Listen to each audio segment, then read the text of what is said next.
नमः शिवाय। भगवान स्वयंभू मनु का वंश बड़ा आदरणीय माना गया है। उनके पुत्र प्रियव्रत और उत्तानपाद पृथ्वी का धर्मपूर्वक पालन किया करते थे। उनकी पुत्री देवहूति का विवाह प्रजापति कर्दम जी से हुआ था। ये कथा बहुत ही सुंदर है। इसे श्रीमद्भागवत पुराण से आपके लिए निवेदित किया जा रहा है। विदुर जी ने पूछा, भगवान स्वयंभू मनु के वंश के बारे में जानने की मेरी इच्छा है। मनु जी की पुत्री देवहूति की विवाह आदि प्रसंग आप मुझसे सुनाइए।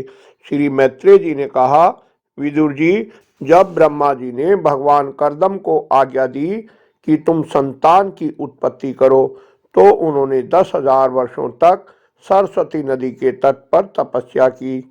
तब सतयुग के आरंभ में भगवान श्री हरि ने उनकी तपस्या से प्रसन्न होकर उन्हें अपने शब्द ब्रह्ममय स्वरूप से मूर्तिमान होकर दर्शन दिए। भगवान की वह भव्य मूर्ति सूर्य के समान तेजोमयी थी। प्रभु की इस आकाश स्थित मनोहर मूर्ति का दर्शन करके कर्दम जी को बड़ा हर्ष हुआ, मानो उनकी सभी मनोकामनाएं पूर्ण हो गईं। उन्होंने सानंद हृदय से पृथ्वी पर सिर टेक कर भगवान को साष्टांग प्रणाम किया और फिर प्रेम प्रवण चित्त से हाथ जोड़कर सुमधुर वाणी से वे उनकी स्तुति करने लगे। मैत्रेय जी कहते हैं, भगवान की भौएं प्रणय मुस्कान भरी चितवन से चंचल हो रही थीं। वे गरुड़ जी के कंधे पर विराजमान थे। जब कर्दम जी ने निष्कपट स्तुति की, तब वे उनसे अमृतमयी वाणी से कहने लगे, जिसके लिए तुमने आत्म संयम आदि के द्वारा मेरी आराधना की है, तुम्हारे हृदय के उस भाव को जानकर मैंने पहले से ही उसकी व्यवस्था कर दी है। प्रजापति, मेरी आराधना तो कभी निष्फल नहीं होती। फिर जिनका चित्त निरंतर एकांत रूप से मुझ में ही लगा रहता है, उन तुम जैसे महात्माओं के द्वारा की गई उपासना का तो और भी अधिक फल होता है। यशस्वी सम्राट स्वयंभू मनु परम धर्मज्ञ हैं। वे महारानी शत्रुपा के साथ तुमसे मिलने के लिए परसों यहाँ आएंगे। उनकी एक रूप यौवनशील और गुणों से संपन्न श्याम लोचना कन्या इस समय विवाह योग्य है। प्रजापति, तुम सर्वथा उसके योग्य हो, इसलिए वे तुम्ही को वह कन्या अर्पण करेंगे। ब्राह्मण, तुम्हारे चित्त के अनुकूल वह राजकन्या तुम्हारी वैसी ही पत्नी होकर यथेष्ट सेवा करेगी। वह तुम्हारा वीर गर्भ में धारण कर उससे 9 कन्याएं उत्पन्न करेगी और फिर लोक रीति के अनुसार तुम्हारी उन कन्याओं से मरीचि आदि ऋषिगण पुत्र उत्पन्न करेंगे।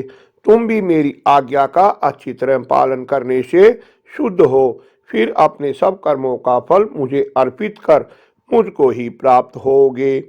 जीवों पर दया करते हुए तुम आत्मज्ञान प्राप्त करोगे, फिर सबको अभयदान दे अपने सहित संपूर्ण जगत को मुझ में और मुझको अपने में स्थित देखोगे।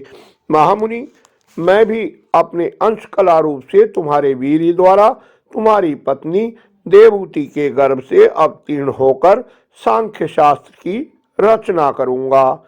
मैत्रेय जी कहते हैं, विदुर जी, कर्दम ऋषि से इस प्रकार संभाषण करके श्री हरि अपने लोक को चले गए।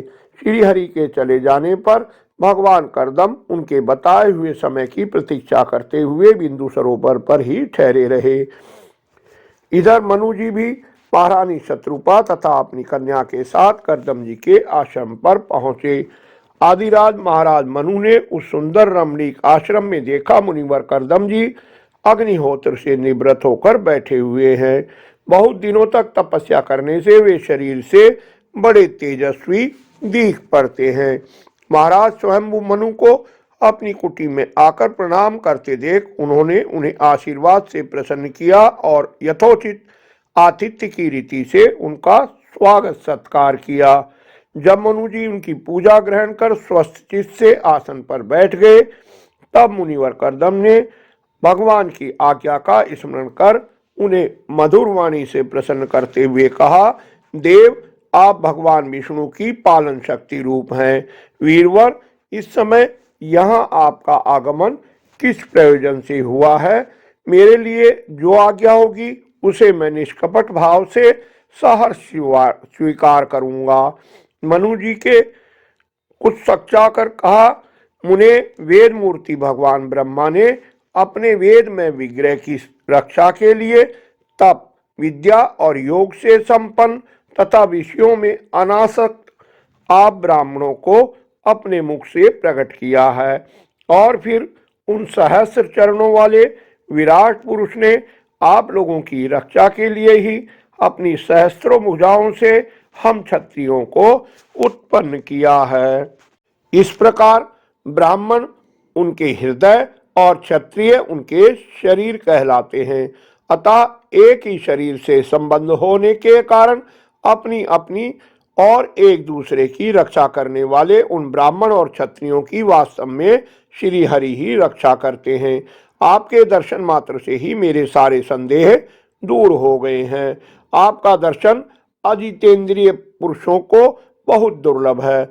मेरा बड़ा भाग्य है जो मुझे आपका दर्शन हुआ और मैं आपके चरण कमलों की रज अपने सिर पर चढ़ा सका। मुने, इस कन्या के स्नेहवश मेरा चित्त बहुत चिंताग्रस्त हो रहा है, अतः मुझ दीन की प्रार्थना आप कृपा पूर्वक सुने। यह मेरी कन्या, जो प्रियव्रत और उत्तानपाद की बहन है, अवस्था, शील और गुण आदि में अपने योग्य पति को पाने की इच्छा रखती है। जब से इसने नारद जी के मुख से आपके शील, विद्या, रूप, आयु और गुणों का वर्णन सुना है, तभी से ये आपको अपना पति बनाने का निश्चय कर चुकी है। द्विजवर, मैं बड़ी श्रद्धा से आपको यह कन्या समर्पित करता हूँ। आप इसे स्वीकार कीजिए। यह गृहस्थोचित कार्यों के लिए सब प्रकार आपके योग्य है। जो भोग स्वतः प्राप्त हो जाए उसकी अवहेलना करना विरक्त पुरुष को भी उचित नहीं है। फिर विषयासक्त की तो बात ही क्या है। जो पुरुष स्वयं प्राप्त हुए भोग का निरादर कर फिर किसी कृपण के साथ आगे हाथ पसारता है, उसका बहुत फैला हुआ यश भी नष्ट हो जाता है और दूसरों के तिरस्कार से मान भंग भी होता है। विद्वान, मैंने सुना है आप विवाह करने के लिए उद्यत हैं। आपका ब्रह्मचर्य एक सीमा तक है। आप नैष्ठिक ब्रह्मचारी तो हैं नहीं, इसलिए इस कन्या को स्वीकार कीजिए। मैं इसे आपको अर्पित करता हूँ। कर्दम मुनि ने कहा, ठीक है, मैं विवाह करना चाहता हूँ और आपकी कन्या का अभी किसी के साथ वागदान नहीं हुआ है, इसलिए हम दोनों का सर्वश्रेष्ठ ब्राह्म विधि से विवाह होना उचित ही होगा। राजन, वेदोक्त विवाह विधि से प्रसिद्ध जो ग्रंथानिमिते इत्यादि मंत्रों से बताया हुआ काम यानी संतान उत्पादन रूप मनोरथ है, वह आपकी इस कन्या के साथ हमारा संबंध होने से सफल होगा। भला जो अंग कांति से आभूषण आदि की शोभा को भी तिरस्कृत कर रही है, आपकी उस कन्या का कौन अनादर करेगा। एक बार यह अपने महल की छत पर गेंद खेल रही थी। उस समय विश्वावसु गंधर्व मोहवश अचेत होकर अपने विमान से गिर पड़ा था। वही इस समय यहाँ आकर प्रार्थना कर रही है। ऐसी अवस्था में कौन समझदार पुरुष उसे स्वीकार ना करेगा। मैत्रेय जी कहते हैं, विदुर जी, मनु जी ने देखा कि इस संबंध में महारानी शत्रुपा और राजकुमारी की स्पष्ट अनुमति है, अतः उन्होंने कर्दम जी को प्रसन्नता पूर्वक अपनी कन्या का दान कर दिया। महारानी शत्रुपा ने भी बेटी और दामाद को बड़े प्रेम पूर्वक बहुत से बहुमूल्य वस्त्र, आभूषण और गृहस्थ उचित पात्र आदि दहेज में दिया। इस प्रकार सुयोग वर को अपनी कन्या देकर महाराज मनु निश्चिंत हो गए। चलती बार उनका वियोग न सहने के कारण उन्होंने उत्कंठावश विकलचित होकर उसे अपनी छाती से चिपटा लिया और बेटी बेटी कहकर रोने लगे। उनकी आंखों से आंसुओं की झड़ी लग गई और उससे उन्होंने देवहूति के सिर के सारे बाल भिगो दिए।